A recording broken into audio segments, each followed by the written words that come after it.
everyone and welcome to the new channel The Metaphor. अब metaphor च्यानलमा चाहिँ हामीले डिफ्रेन्ट थ्योरी टपिकहरूलाई चाहिँ कसरी पढ्ने अनि त्यसको समराइजेसन कसरी निकाल्ने त्यसको टेक्निक्स मात्र नभएर कि त्यसको कोर कन्सेप्टहरू के हुन्छ हैन त्यो सबै कुरा हामी पढ्दैछौँ जस्तै कि हाम्रो चाहिँ के हुन्छ भन्दा हामी कतिपयजनाहरू एमबिएस गरेका स्टुडेन्टहरूको चाहिँ प्रब्लम के हुन्छ भने हामीले पढ्न त पढ्छौँ एक्जाममा पनि लेख्ने कोसिस त गर्छौँ लेख्छौँ पनि तर हाम्रो चाहिँ जिपिएहरू एकदम कम आइरहेको हुन्छ हामी जति चाहिँ हाम्रो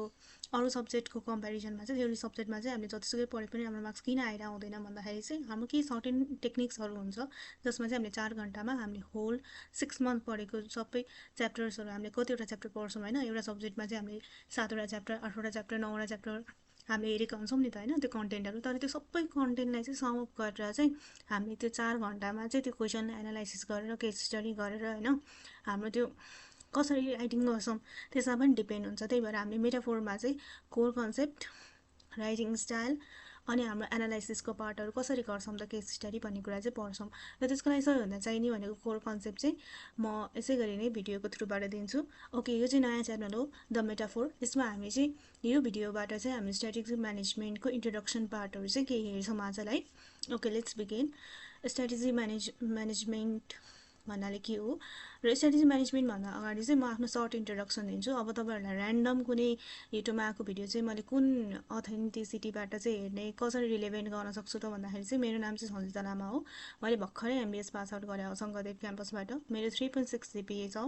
र मैले इन्टर्नसिप गरेको हो ministry of industry commerce and supplies trade and export promotion सेन्टरबाट र स्ट्राटेजिक म्यानेजमेन्टमा मैले एमबिएस 4 सेमिस्टरमा 3.85 जिपिए स्कोर गरेको छु र हाउ आई डिड मैले सबै जति नै एमबिएसको थ्योरीहरू सब्जेक्टहरू छ त्यसमा राम्रै स्कोर ल्याएको छु र हाउ आई डिड भन्दा यसको सर्टेन केही न केही टेक्निक्सहरू छ एनालाइसिसहरू छ हामीले मेन त हामीले कोर कन्सेप्ट के हो त्यो जान्नुपर्छ र त्यसलाई पनि कसरी लेख्ने भन्ने कुरामा पनि डिपेन्ड हुन्छ हामीले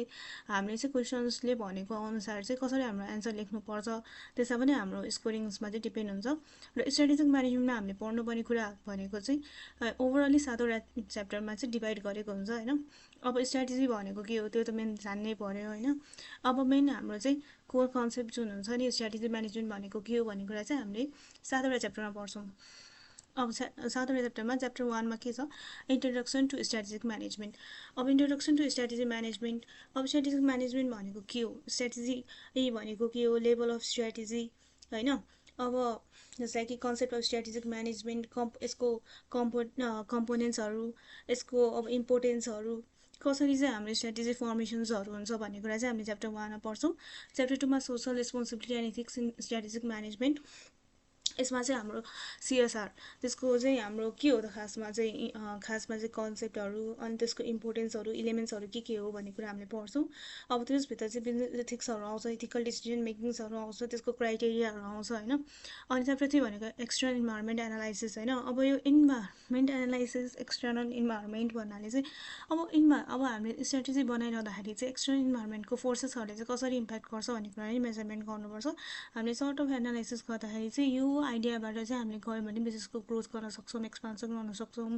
भन्ने कुरा त हामी नर्मल्ली सोच्न सक्छौँ होइन तर कतिपय केसमा हुन्छ नि एक्सटर्नल इन्भाइरोमेन्टले गर्दाखेरि नै हाम्रो प्लानहरू चाहिँ वर्कआउट हुँदैन यो जस्ट एउटा बिजनेसमा मात्रै होइन कि हाम्रो नर्मल डेली रुटिनमा पनि युज भइरहेको हुन्छ एक्सटर्नल इन्भाइरोमेन्टले पनि धेरै कुरामा चाहिँ इम्प्याक्ट गरिरहेको हुन्छ इफेक्ट गरिरहेको हुन्छ हो त्यसै गरी चाहिँ हामीले अब कन्सेप्ट अफ बिजनेस इन्भाइरोमेन्ट भनेको के हो होइन अब बिजनेस सिस्टम भनेको के हो इन्भाइरोमेन्टल स्क्यानिङ कसरी गर्न सकिन्छ होइन how to perform the environmental scanning and types of environmental scanning के हुन्छ होइन अब यसभित्र पढ्ने मेथडहरू यो पेस्लेक एनालाइसिस सिनारियो प्लानिङ्स अब यो विविध कुराहरू चाहिँ हामी एक्सटर्नल इन्भाइरोमेन्ट एनालाइसिसमा पढ्छौँ अनि इन्टरनल इन्भाइरोमेन्ट एनालाइसिस भनेको चाहिँ समअप चाहिँ कस्तो हुन्छ भने हाम्रो बिजनेस एनालाइसिसभित्र पनि बिजनेस इन्भाइरोमेन्टले पनि कतिको इन्टरनली इफेक्ट गर्छ भन्ने कुरा नै हामीले एनालाइसिस गर्नुपर्छ हाम्रो कम्पनीकै अनि कोर भ्यालु इथिक्सहरूले पनि त्यसको नर्म्सहरूले पनि होइन त्यहाँ भएको कल्चरल डिफ्रेन्सको कारणले गर्दाखेरि पनि कतिपय कुराहरूमा चाहिँ हाम्रो कोर कम्पिटेन्सीमा चाहिँ अलिकति च्यालेन्जिङ गर्न सक्छ होइन त्यही भएर इन्टरनल इन्भाइरोमेन्ट भनेको चाहिँ के हो हाम्रो बिजनेस रनअप गर्दाखेरि चाहिँ हाम्रो इन्टरनल इन्भाइरोमेन्ट चाहिँ कस्तो छ होइन त्यो कुराहरू चाहिँ हामीले हेर्नुपर्छ अब त्यसमा फाइनेन्सियल एनालाइसिस आउँछ स्ट्राटेजिक एडभान्टेजेसहरूको कुराहरू आउँछ रिसोर्सेसको कुराहरू आउँछ हामीसँग भएको रिसोर्सेसहरूको त्यसको मेकानिजमको कुराहरू आउँछ होइन। अब अर्को च्याप्टर भनेको स्ट्राटेजिक अप्सन्सको बारेमा होइन। यसमा चाहिँ हामीले सोर्ट एनालाइसिसहरू हेर्छौँ, resource based view to SWOT analysis, corporate level strategy अनि अन्य स्ट्राटेजीहरूको बारेमा हामीले पढ्छौँ है। ओके, अब यसमा चाहिँ कस्तो हुन्छ भने यसमा चाहिँ हाम्रो नर्मली च्याप्टर 1 को जुन हाम्रो लेभल अफ स्ट्राटेजिक म्यानेजमेन्ट छ नि त्यसलाई चाहिँ एक्सपान्सन वेमा हामीले स्ट्राटेजिक अप्सनमा पढ्छौँ होइन। अब अर्को छ च्याप्टर 6 स्ट्राटेजिक इभ्यालुएसन्स एन्ड चोइसेस भन्ने छ होइन। स्ट्राटेजिक इभ्यालुएसन एन्ड चोइसेसमा चाहिँ इभ्यालुएसन अफ स्ट्राटेजिक अल्टरनेटिभ, यसको सुटेबिलिटी, एक्सेप्टेबिलिटी एन्ड फिजिबिलिटी चाहिँ मेन कुरा हुन्छ कुनै पनि स्ट्राटेजी बनाउनुभन्दा अगाडि चाहिँ होइन। अब हामी सोचौँ न एउटा बिजनेसको कुरा नगरिकन चाहिँ हामीले एकदम नर्मल चाहिँ प्लान गऱ्यौँ होइन। फर इक्जाम्पल अब हामीले चाहिँ भोलि अब अपकमिङ न्यु इयरमा चाहिँ हामी केही गर्न खोजिरहेको छौँ। अपकमिङ न्यु इयरमा चाहिँ हामी कतै घुम्न जाने। अब घुम्न त जाने तर के त्यो घुम्न जाने ठाउँको प्लानिङ गर्दाखेरि चाहिँ त्यो डिस्टेन्स कभरेजको हिसाबले, हाम्रो कस्ट कभरेजको हिसाबले, हाम्रो टाइम कभरेजको हिसाबले के त्यो एक्सेप्टेबल छ, फिजिबिलिटीको कस्तो छ र सुटेबिलिटीको कस्तो छ, वेदर कन्डिसन्स हेर्नु पऱ्यो, हामीसँग भएको बजेट हेर्नु पऱ्यो र टाइम पनि हेर्नु पऱ्यो होइन। र त्यहाँ गएर केही कुराको चाहिँ हामीले कसरी चाहिँ सेलिब्रेसन गर्ने या फिर त्यो ठाउँमा गइसकेपछि हाम्रो प्लान के हो, त्यसमा पनि त इम्प्लिमेन्टेसन कसरी गर्न सकिन्छ भन्ने कुरा हेर्नु पऱ्यो। भनेपछि कुनै पनि स्ट्राटेजी या फिर कुनै पनि प्लानहरू बनाउँदाखेरि चाहिँ त्यसको वर्कआउट मोडल्सहरू कसरी बनाउनु मिल्छ भन्ने कुरा चाहिँ हामीले हेर्नुपर्छ। ओके, नेक्स्ट भनेको च्याप्टर 7मा चाहिँ स्ट्राटेजी इम्प्लिमेन्टेसन एन्ड कन्ट्रोल। यो भनेको चाहिँ सिम्पल कस्तो हुन्छ भने चेकआउट जस्तो, जस्तै कि हाम्रो स्ट्राटेजी च्याप्टर 6सम्म हामीले स्ट्राटेजी कसरी बनाउने भन्ने कुरालाई हामीले हेर्छौँ। स्ट्राटेजी बनाउँदाखेरि हामीले चाहिँ अब हाम्रो सोसल रेस्पोन्सिबिलिटी, इथिक्सहरू, नर्म्सहरूलाई हेर्ने, एक्सटर्नल इन्भाइरोमेन्टलाई हेर्ने, इन्टरनल इन्भाइरोमेन्टलाई हेर्ने, स्ट्राटेजिक अप्सन कस्तो हुन्छ, कुन लेभलमा कुन चाहिँ अप्सनलाई एक्जिक्युट गर्ने भन्ने नि स्ट्राटेजी इभ्यालुएसन चोइसमा हाम्रो चाहिँ रिसोर्सेसहरूले त्यो भ्याउँछ कि भ्याउँदैन, हाम्रो बजेटहरूले भ्याउँछ कि भ्याउँदैन, त्यो हामीलाई सुटेबल हुन्छ कि हुँदैन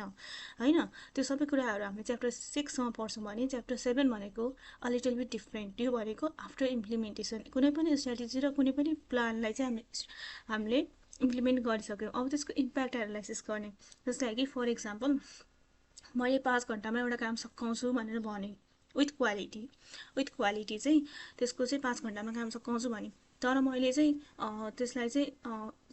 10 घन्टा लाग्यो विथ क्वालिटी होइन। जति कामहरू गर्नुपर्ने थियो विथ क्वालिटी मेजरमेन्ट मैले त्यसलाई 10 घन्टामा सकाएँ भनेपछि 5 घन्टाको जुन ल्याप्सेस भयो नि होइन, त्यो 5 घन्टाको जुन मैले 5 घन्टालाई चाहिँ छुट्याएको थिएँ तर एक्स्ट्रा 5 घन्टा लाग्यो हो, त्यो 5 घन्टा चाहिँ किन लाग्यो त? अब त्यो 5 घन्टाको टाइम कि त मेरो स्ट्राटेजी मैले गरेको इभ्यालुएसनै रङ थियो। फर इक्जाम्पल मैले चाहिँ ओभर कन्फिडेन्स भएर विथिन 5 आवर्स गर्छु भने तर मेरो क्यापेसिटी भनेको चाहिँ 5 आवर्स थिएन, मैले चाहिँ 10 आवर्समा नै गर्नु पऱ्यो भनेपछि मैले आफ्नो स्ट्राटेजी बनाउँदाखेरि मेरो क्यापेसिटीलाई चाहिँ मैले अलि बढी ओभर कन्फिडेन्स गरेँ कि होइन। अब होइन, मसँग रिसोर्सेसहरू नै 5 घन्टासम्म भ्याउने रिसोर्सेस नै थिएन कि मसँग होइन, त्यो क्वालिटी कन्टेन्टलाई दिनलाई 5 घन्टासम्म भ्याउने रिसोर्सेसहरू नै थिएन कि मसँग, मेटेरियलहरू नै थिएन कि, मलाई मेटेरियल्सहरू ल्याउनुमै एक्स्ट्रा आवर्सहरू लाग्यो कि हो, त्यो सबै कुराहरू चाहिँ हामीले स्ट्राटेजी इम्प्लिमेन्टेसन एन्ड कन्ट्रोलमा गर्छौँ। हामीले पहिला प्रि प्लान के गरेका थियौँ, हाम्रो स्ट्यान्डर्ड के थियो होइन। स्ट्यान्डर्ड भनेको चाहिँ एउटा प्रिडिटर्माइन्ड भनौँ न, हामी चाहिँ अब जसलाई कि माउन्ट एभरेस्ट जानुपर्ने थियो होइन, तर हाम्रो चाहिँ अब स्ट्यान्डर्ड भनेको माउन्ट एभरेस्ट, तर हामीले चाहिँ बेस क्याम्पसम्म मात्रै पुग्यौँ होइन भनेको एउटा टाइम पिरियडमा। अब त्यसमा चाहिँ के भयो, वेदरको कारणले थियो कि हामी हिँड्न नसकेर थियो कि हामीले बढी अलि ओभर इस्टिमेटेड गऱ्यौँ कि, त्यो सबै कुराहरू चाहिँ हामीले स्ट्राटेजी इम्प्लिमेन्टेसन एन्ड कन्ट्रोलमा गर्छौँ। यो भनेको के हो भन्दा स्ट्यान्डर्ड भर्सेस एक्चुअल, हाम्रो स्ट्यान्डर्ड के थियो र एक्चुअलमा के आयो, त्यसको डिफ्रेन्सेस चाहिँ हामीले च्याप्टर 7 स्ट्राटेजी इम्प्लिमेन्टेसन एन्ड कन्ट्रोलमा गर्छौँ। यसमा हामीले स्ट्राटेजी इम्प्लिमेन्टेसन भनेको के हो भन्ने कुरा गर्छौँ मेन, र management system, strategic change, evaluation and control and strategic management, measures of performance. यसको मेन भनेको मेजर अफ पर्फर्मेन्स भयो होइन। अब यसको चाहिँ अब हामीले हाम्रो पर्फर्मेन्स कस्तो थियो भन्ने कुरामा नै हेर्छौँ है। कन्ट्रोल भन्ने बित्तिकै स्ट्यान्डर्ड भर्सेस एक्चुअलमा हेर्छौँ। So it's all over about strategy management. अब स्ट्राटेजी म्यानेजमेन्टको होल कन्सेप्ट चाहिँ हामीले च्याप्टर 7वटा च्याप्टरमा चाहिँ डिभाइड गरेका हुन्छौँ र यो 7वटा च्याप्टर पढ्नु जान्छौँ चाहिँ हामीले धेरै कुराहरूलाई चाहिँ रिफाइन गरिसकेका हुन्छौँ। भन्नाले कुनै पनि बिजनेसमा मात्र होइन कि हाम्रो लाइफ स्टाइल्स, हाम्रो डेली रुटिन्सहरूदेखि लिएर अब कुनै स्टार्टअप बिजनेसलाई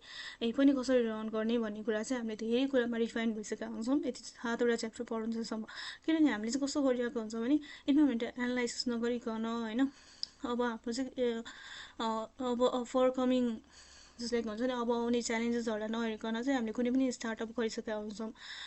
कि त हाम्रो करेन्ट बिजनेसमा विथआउट एनालाइसिस चाहिँ हामीले फर्दर स्टेप्सहरू लिइसकेका हुन्छौँ होइन विथआउट एनालाइसिस धेरै कुराहरूको एनालाइसिस छुटिरहेको हुन्छ नि त जसको कारणले गर्दा हामीले अब लसेसहरू चाहिँ भोग्नुपर्ने हुन्छ त्यही भएर हाम्रो अब हामीले चाहिँ के हेर्नुपर्छ भने करेन्ट एनालाइसिस प्लस फ्युचरमा हुन सक्ने घटनाको एनालाइसिस र त्यो मात्रै नभएर चाहिँ हाम्रो इन्भाइरोमेन्ट कस्तो छ त हाम्रो अब इन्भाइरोमेन्ट कसरी चेन्ज हुँदैछ त होइन अब त्यो इन्भाइरोमेन्टले चाहिँ अब एक्सटर्नल इन्भाइरोमेन्टले कतिको इम्प्याक्ट गर्छ इन्टरनल इन्भाइरोमेन्टले कतिको इम्प्याक्ट गर्छ र हाम्रो कोर कम्पिटेन्सिज के हो त जस्तै कि मेरो कोर कम्पिटेन्सिज के हो त्यो मैले राम्रोसँग हेर्नुपर्छ सो द्याट कि मसँग भएको अप्सन्सहरूलाई चाहिँ कुन अप्सन चाहिँ मेरो लागि सुइटेबल हुन्छ सो त्यो सबै कुराहरू हामीले यो 7वटा चरणमा पढुन्जेलसम्म चाहिँ हामी धेरै कुरामा रिफाइन्ड भइसकेका हुन्छौँ होइन for the business or startup business कुनै अहिले भइरहेको बिजनेस वा कुनै स्टार्टअप बिजनेसको लागि चाहिँ हामी रिफाइन भइसकेका हुन्छौँ in the base of how to make a strategy in the best way कुनै पनि कुराहरूलाई चाहिँ एकदम राम्रोसँग इम्प्लिमेन्टेसन कसरी गर्ने र बिफोर इम्प्लिमेन्टेसन कसरी त्यसलाई चाहिँ कुनै पनि आइडियालाई चाहिँ रिफाइन कसरी गर्ने भन्ने कुराले चाहिँ हामी धेरै कुराहरू लर्न गरिसकेका हुन्छौँ so this is my first video thank you so much for listening to me अब म चाहिँ च्याप्टर 1को भिडियो बनाउँछु र भिडियो चाहिँ एकदम सर्ट भिडियो बनाउँछु किनभने long video half an hour 1 आवरको भिडियो चाहिँ अलिक बोर लाग्न सक्छ किनभने हामी सबैजना चाहिँ कस्तो हुन्छ भने थ्योरी पढ्दाखेरि चाहिँ सर्ट होस् स्विट होस् र थोरै टाइममा होस् किनभने मेन भनेको थ्योरीको चाहिँ कन्सेप्ट क्लियर हुनुपर्छ होइन अब हाम्रो चाहिँ कस्तो बानी हुन्छ भन्दाखेरि चाहिँ थ्योरी भन्ने बित्तिकै चाहिँ रट्ने बानी हुन्छ होइन एक्चुअली थ्योरी भनेको रट्नु पनि पर्दैन त्यो रट्दाखेरि चाहिँ दिमाग ह्याङ हुन्छ अनि कतिपय कुराहरू चाहिँ त्यो वर्ड टु वर्ड मिलाएर लेखेन भनेदेखि मान्छे बिर्सिन्छ फर इक्जाम्पल एबिसिडी लेख्यो डी बिर्स्यो भने चाहिँ त्यो पछाडिको इएफजिएस सबै बिर्स्यो त्यो गर्नै पर्दैन होइन सो हामीले थ्योरी पढ्नेको चाहिँ मेन कुरा भनेको कन्सेप्ट क्ल्यारिटी भएपछि theory is much more easier भन्छु म चाहिँ कुनै अरू सब्जेक्ट भन्दाखेरि चाहिँ थ्योरी एकदम इजियर नै हुन्छ त्यसलाई पढ्न चाहिँ हामीले सही तरिकाले पढ्यौँ भनेदेखि चाहिँ theory is much more easier किनभने सबै कुराको एउटा टेक्निक हुन्छ हरेक वर्ड जुन रिटर्न गरेको हुन्छ नि होइन त्यो रिटर्न गरेको वर्ड्सको एनालाइसिस चाहिँ हामीले गर्न सक्यौँ भनेदेखि चाहिँ हाम्रो माइन्डमा फर नै बस्छ र त्यो कन्सेप्ट हामीले मात्रै बुझ्ने होइन कि हामीले फर्दर एक्सप्लेन पनि गर्न सक्छौँ सो अनि त्यो भइसकेपछि चाहिँ हामीले इक्जाममा मजाले लेख्न सक्छौँ जस्तै सुकै क्वेसन आयो भने जस्तै त्यो हुन्छ नि स्ट्राटेजी म्यानेजमेन्टको जुनसुकै केस आए पनि हामीले गर्न सक्छौँ वान्स हाम्रो कन्सेप्ट क्लियर भइसकेपछि सो लेट्स बिगिन भन्छु म let's begin our to strategic management and to score the best score in the strategic management thank you so much for listening me and watching this video है अब यो भिडियोमा सबैजना नयाँ नै हुनुहुन्छ मलाई थाहा छ किनभने यो मेरो भर्खर खोलेको युट्युब च्यानल हो सो प्लिज सब्सक्राइब र साथीहरूलाई पनि सेयर गरिदिनु होला सो द्याट सबैजना स्ट्राटेजिक म्यानेजमेन्टमा चाहिँ बेस्ट स्कोर चाहिँ सबैजनाको होस् okay all the best and thank you so much